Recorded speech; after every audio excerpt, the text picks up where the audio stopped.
So I'm a therapist. So the first preparation for being a therapist is going to school, and then you do field work. You get feedback. The first 2 years after you get your degree, you have a supervisor, and I get to actually have two, which is awesome. So 2 years after, if you go full time, you can take your licensing, and then you can, as a social worker, I'm a licensed master social worker. I can potentially become a licensed clinical social worker, so it's different last letters. So I'm an LMSW. But I like having supervisors. So actually, little update, I write a book. The idea has been in my head since the 1990s, and it's growing. But I finished January's version this morning of 2023, and one of my two supervisors actually said she'll look at it. So I'm like, that's pretty cool to me. This is my one book. So I haven't used this with clients because I'm kind of like, let me get feedback. Because as a therapist, you don't want to like, I'm not getting my doctorate right now. So I'm not doing like any studies on clients. So I use best practices. So things that are new, I'm kind of like, let's get a ton of feedback before, there's tons of best practices in this book, but I like feedback before beginning. But this is, the back cover now has a new quote, "Name it to tame it," which is Dr. Dan Siegel, which he studied it, and he says if you can actually name your problem, it reduces anxiety and the negative side effects by 50%. So I'm kind of like the book, you know, I have on the back Mr. Rogers, Fred Rogers from the TV show, he says, anything that's human is mentionable, and anything that is mentionable can be more manageable. So the idea of this book is to be able to handle our personal crap, as in our negative feelings, our negative memories, thoughts, physical thing, anything better. It goes through individual and it goes through societal. So the idea of crap happens philosophy, the ultimate guide to hope and healing in a crap-filled world, is preventing deaths of despair. So I want no more suicides, overdoses, drunk driving.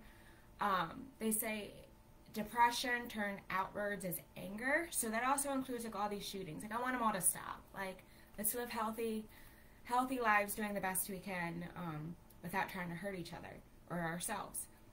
And also the preventing deaths of despair and ending world hunger, because I feel like all belief systems we could come together to help the individual and also within ourselves, but also like there's a lot of crap going on. Like we pay farmers not to farm, and maybe there's a reason the farms need a rest to keep rejuvenating. I have no idea, but it doesn't. It hasn't been explained to me why that's happening. There's a lot of quotes in here on the fact we could end world hunger, and I'm like, why don't we? But or sponsor a kid instead of fancy coffees, But so book. She did say I could like print different pages because it's in PowerPoint, and I did print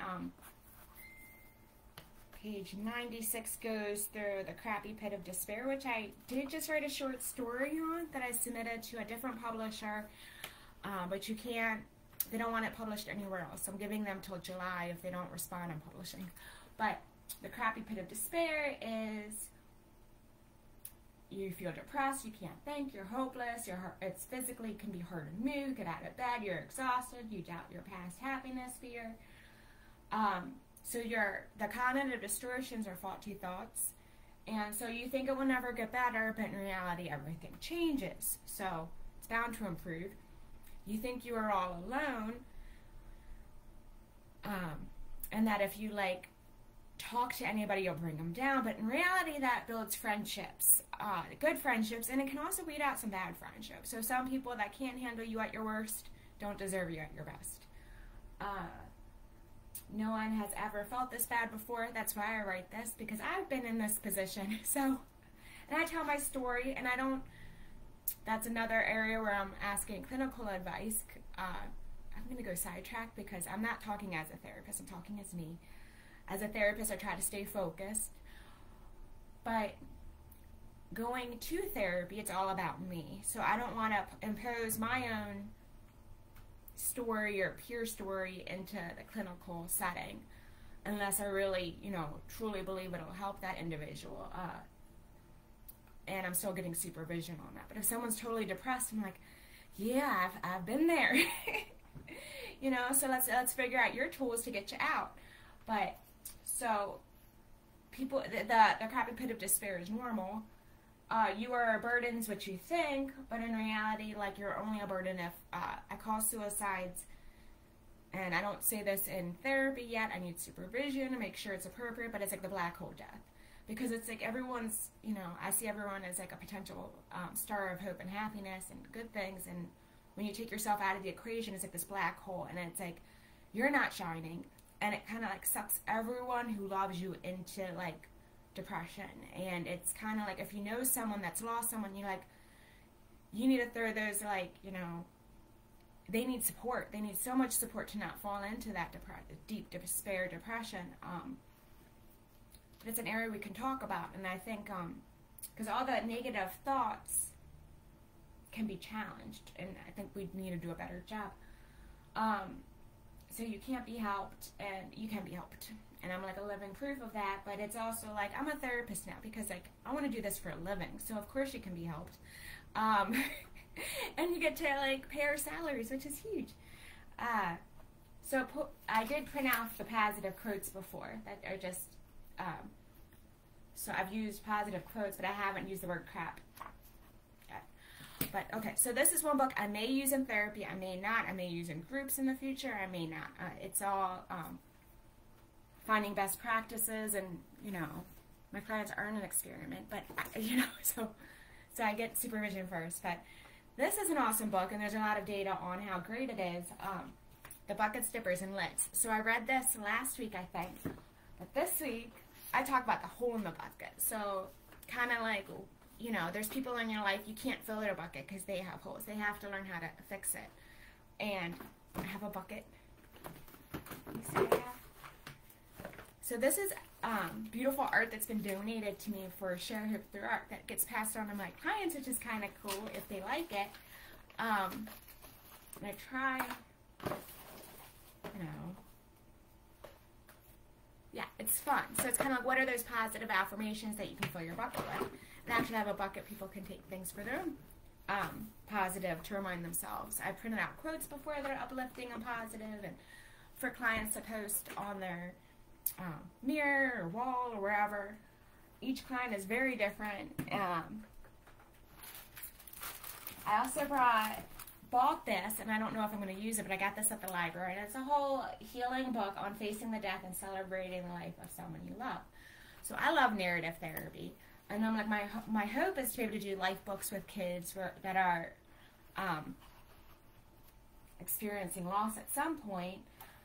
I want to take this bereavement course in my future. I'm taking another course right now online, but, you know, expressing your feelings after someone dies can be hard, and it takes a lot of strength. You've done a great job of remembering the person you love and celebrating his or her life. You've created a beautiful book filled with memories. So this is like a future, like, I would love to do this with clients. And this is by Ellen. Yeah, so can you see it? Yeah. So just a neat idea. When my mom was passing, we did like life books with my youngest two siblings, and it was cool because she had her own practice in her house, and she was just wonderful. She moved, which was disappointing, out of state, because I'm like, she was great. And I went to the Dollar Tree and I got little ornaments, so I can make art with clients if they like it. And most of my clients don't, but I do. Yeah, one does. So you can kind of like decorate it and all that. And I'm like, it's $1 for 8, so, or $1.25, up to Dollar Tree. The bucket one, this is still from the library, but I did purchase the original one. Yeah, I think it's a great concept that's very friendly, because I talk about being crap-proof in my book, and I did add a little bit of the bucket in there on like half a page, but they talk about lids, being able to keep your bucket safe from people dipping into it, which is like the bullies or the negative people trying to take your happiness, and the lids to maintain your happiness and not become resilient to bullying. And I have on here like a crap-proof shield of wisdom, so I guess the same thing, the lid and the shield. And yeah, mine's kind of I started in the 90s, so I was a teenager when I started it. So I have some funny things in there. I have, oh gosh, I added another quote which is totally inappropriate, but I have some quotes in there that I'm like, yeah, this is funny to me as a teenager, so I'm including it, and I think teens will love it. And I do have I don't promote any faith, but if I have a Christian or any client that has any religious beliefs, I do try to use your religion to help them, like quotes and stuff. So if I have a client that's dealing with bullying, what God's word says about bullying. So I did buy this. I live in an area that there are a lot of Christians. It's a high percentage. So if I lived in an area that was a different religion, I'd, learn more about that, and I'm open to it. And I also wanted to share, my sister-in-law got me a huge box, and it's filled with stuff. Can you see it at all? Okay. So in here is the wax soul stash. So you get to actually burn with a candle.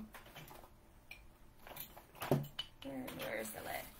So I have all these different sets, and you get to put wax in it, and I have tons of different stamps. So this is like a butterfly. But I have tons of different sets of it, so if clients prefer to keep their hands busy and don't like eye contact and like art, they actually talk a lot more if they're taking the time, and the wax takes a while to melt.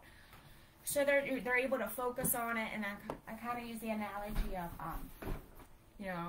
how things can come together. So like you just put these little wax beads in, and you watch it melt, and then you can like pour out your problems and make something beautiful with the stamps. It's kind of like a fun analogy to use.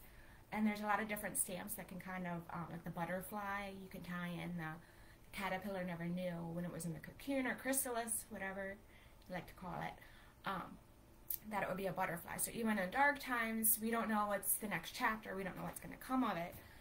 So those are just some things I bring to work sometimes, and I may leave, like the healing book. I don't have a client right now, but that's like a long-term, I love narrative therapy and doing art with it. So that's a little bit about therapy, and I use the scientific experiment. I have a poster framed I have in my office that I use, the office we use for therapy, and it has, name the problem, do the research and create a hypothesis of what's going to help you. So like, where do you want to be in life? How do you want to feel in life, right? You want to feel happy or peaceful. Those are kind of the things you're leaning towards, but you hear the client. It's all about what the client wants to achieve. And then it's what's not letting you get to that step. So what are the issues that we need to face and address to help you have that peaceful life?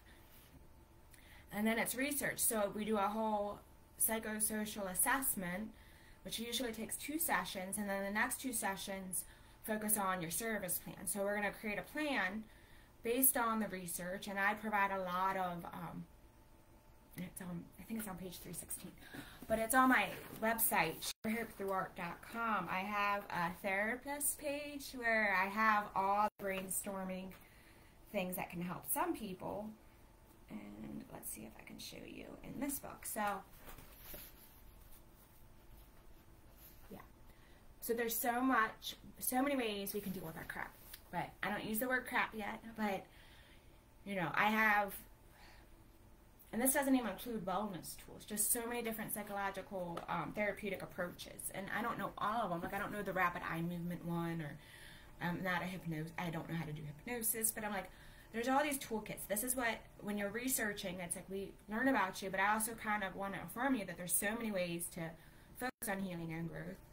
And the service plan is you choosing which ways you want to focus on, and then us doing that. And then we come back to the service plan in 6 months, or we can check it in 3 months and say, hey, so that back to that scientific experiment, you do the experiment, and then you like record data, and then you kind of come to a conclusion. Hey, so are these ideas helping you?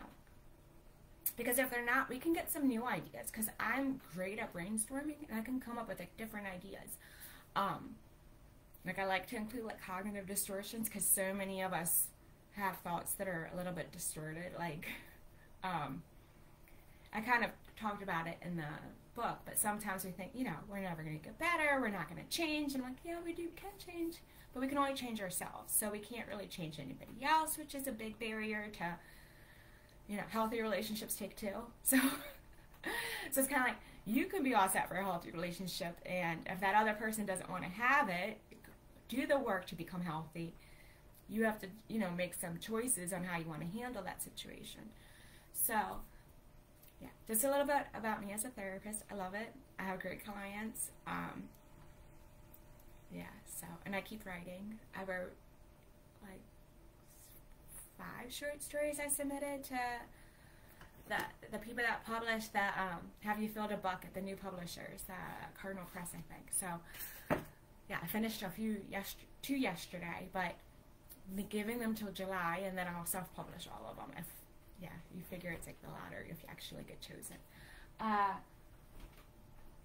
But yeah, just a little about me. I love the paperwork isn't as fun, so I don't have a client till 2, but I'm going to the office to do the paperwork side, which is fine.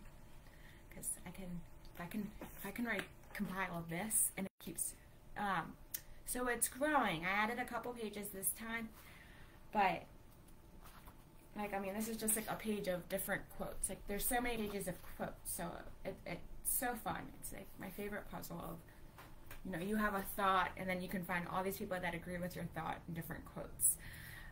So, yeah, so that's a little bit